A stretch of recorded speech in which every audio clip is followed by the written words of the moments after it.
अक्सर देखा गया है, मैंने बहुत से पेशेंट से सुना है जिनको हाफ फेस पे अपना पेन आता है, एक आईज में आता है, हेड पे आता है और पूरा करंट सा भी लगता है। ये प्रॉब्लम एक्चुअल में होती क्या है, इसको कैसे आइडेंटिफाई करते हैं? देखिए, इस बीमारी को कहते हैं trigeminal neuralgia. Trigeminal neuralgia means हमारी ट्राइजेमिनल नर्व होती है जिसके 3 पार्ट होते हैं। पहला जो पार्ट सप्लाई करता है ऑप्थेल्मिक रीजन होता है जो आँख को सप्लाई करता है और ऊपर हेड करता है। सेकंड पार्ट होता है नोज वाला जो पार्ट होता है, ये इस वाले हिस्से के अंदर से आता है। थर्ड पार्ट होता है मैंडिबल वाला पार्ट होता है जो जबड़े से होता है, हाफ साइड के अंदर भी आता है। ज़्यादातर केसेस में हाफ साइड में आता है, लेकिन कभी कभी ऐसे केसेस भी देखेंगे जिनमें दोनों साइड के जबड़े में भी दर्द आता है, क्योंकि बायलैटरली हो जाता है। अक्सर काफ़ी मेजॉरिटी के अंदर से तो यूनिलैटरली होता है, एक साइड के अंदर से होता है। इसमें डिपेंड करता है कि उसकी सिचुएशन क्या है, कि कौन सी नर्व इन्वॉल्व है।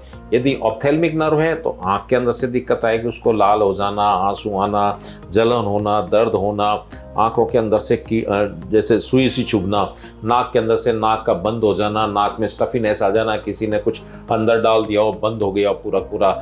जबड़े के अंदर से जो थर्ड वाली जो नर्व होती है, मैंडिबुलर नर्व आती है, वो जबड़े के अंदर से दर्द पहुंचाती है। तो मरीज सोचता है कि मेरे दांतों की समस्या है, वो डेंटिस्ट के पास में जाते हैं। तो कई बार ऐसा होता है, देखा गया है इस चीज़ के अंदर से, कि उसका अनवांटेडली उसका बेचारे का टूथ एक्सट्रैक्शन हो जाता है, जबकि प्रॉब्लम हमारी मैंडिबुलर नर्व के अंदर सारी है। तो ये समस्या एक बहुत वैसी काफ़ी हद तक नहीं पाई जाती, लेकिन काफ़ी जो ओल्ड एज के जो पेशेंट्स होते हैं, यंग में भी पाई जाती है। लेकिन हर चीज़ का डिस्ट्रीब्यूशन है कि आपका कौन सी नर्व इन्वॉल्व है।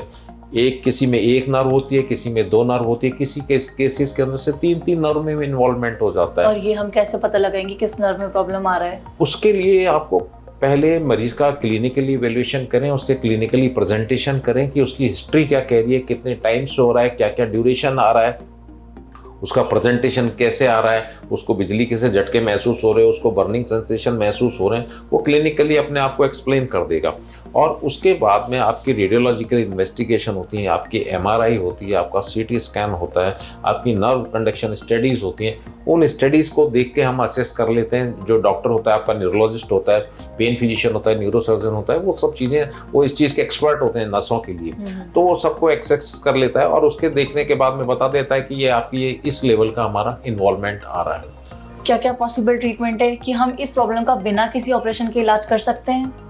देखिए, ये जो मेडिकल ट्रीटमेंट लिया जाता है काफ़ी हद तक तो उसी से ही ख़त्म हो जाता है। मेडिसिन्स होती हैं, हर चीज़ का अपना अपना लेवल होता है, क्योंकि हर चीज़ के लिए हमें सर्जरी पे नहीं सोचना चाहिए। मेडिकल ट्रीटमेंट पे काफ़ी हद तक पेशेंट सही हो जाता है। यदि उसके बावजूद यदि उसको दर्द में आराम नहीं आ रहा, उसके सिम्टम्स में कोई रिलीफ नहीं आ रहा, तो कुछ पेन प्रोसीजर्स होते हैं जो मिनिमल इन्वेजिव टेक्निक से हम उस पर यूज़ करते हैं। उसके अंदर से पहले हमें डायग्नोस्टिक ब्लॉक लगाना चाहिए कि हकीकत में वो नर्व इन्वॉल्व है या नहीं है। उस डायग्नोस्टिक ब्लॉक के बाद में कंफर्मेशन हो जाता है ये नर्व हमारी इन्वॉल्व है, तो उसमें हम एक लाइसिस कहते हैं, ग्लिसरॉल राइजोलाइसिस, है ना। तो उसमें कुछ मटेरियल होता है, फिनॉल होता है, लेकिन अब तो उनको यूज़ नहीं करते। अब एक टेक्निक आई है जिसे हम राइजोटमी कहते हैं, रेडियो फ्रिक्वेंसी अब्लेशन से। तो उसमें जो हमारी जो नर्व जहाँ से ये हमारा जो दर्द आ रहा है, फ्लोरो गाइडेंस में देखते हुए मरीज को अंडर सीडेशन ऑपरेशन थिएटर के अंदर से ये सारा होता है, बड़ा सेफ्टी और सोफिस्टिकेटेड तरीके से होता है। उस जो नर्व का जो सिग्नल्स जो जा रहे हैं हमारे ब्रेन से जा रहे हैं, क्योंकि हर चीज़ ब्रेन से कंट्रोल होती है, उस नर्व को आइडेंटिफाई करके उसका जो पार्ट है उसको ट्रीट किया जाता है, उसको अब्लेट किया जाता है, स्टिमुलेशन किया जाता है। जो भी नर्व है, फर्स्ट नंबर की नर्व है, चाहे सेकंड नंबर की नर्व है, तीसरे नंबर की नर्व है। इसके अलावा दूसरा पार्ट जाता है बैलून डिकम्प्रेशन। इसी रास्ते के अंदर से, इसी तरीके से जैसे रेडियो फ्रिक्वेंसी अब्लेशन होती है, उसमें हम बैलून के द्वारा हम उस एरिया पे पहुंचते हैं जो हमारा गैंग्लिया होता है, और उस पर प्रेशर दिया जाता है। 1 से 1.5 मिनट का जो प्रेशर होता है, तकरीबन इतना देते हैं, और कुछ सर्टेन वॉल्यूम होता है। तो उसको करने के बाद में वो जो दर्द वाला जो पार्ट है वो आपका बिल्कुल ख़त्म हो जाता है। और उसका जो रिजल्ट है काफ़ी हद तक, radio frequency ablation, balloon decompression, they are very good procedures as far as the non surgical part है। इसके बाद में आपका बहुत गामा नाइफ है, जो टेक्निक और टेक्निक्स हैं, ओपन सर्जरी है, वो सब लास्ट की टेक्निक्स हैं। लेकिन यदि आपको लगता है कि मैं किसी नॉन सर्जिकल ऑप्शन पे जाऊं, तो हम ये 2 टेक्निक्स को अपने डॉक्टर से कंसल्ट करें कि वो इन चीज़ों को कितना उनका एक्सपर्टीज है, कितना एक्सपीरियंस है और उनकी समस्या को कितना समझ पा रहे हैं जिससे उनको एक अच्छा प्रोग्नोसिस हो। तो हम बिना सर्जरी के केवल ये 2-3 जो टेक्निक्स हैं इनसे काफ़ी अच्छे तक हम इलाज कर सकते हैं। क्या आपने जो ट्राइजेमिनल न्यूरल्जिया के लिए जो टेक्निक्स मुझे बताई हैं, क्या ये परमानेंट सॉल्यूशन है और सेफ तरीका है? देखिए, इसके अंदर से जो मेडिकल ट्रीटमेंट कहलाता है, जो इंटरवेंशनल ट्रीटमेंट कहलाता है, सर्जिकल ट्रीटमेंट से काफ़ी हद तक बेहतर है, सुरक्षित है।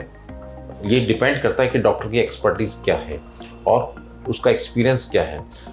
मेरे हिसाब से जो जहाँ तक मेरी जो नॉलेज है 15-20 साल का जो मेरा एक्सपीरियंस कहलाता है, एक अच्छा क्वालिफाइड पेन फिजिशियन या न्यूरोसर्जन इस चीज़ में बहुत अच्छे ढंग से आपका मैनेज कर सकता है बिना किसी खतरे के और सुरक्षित।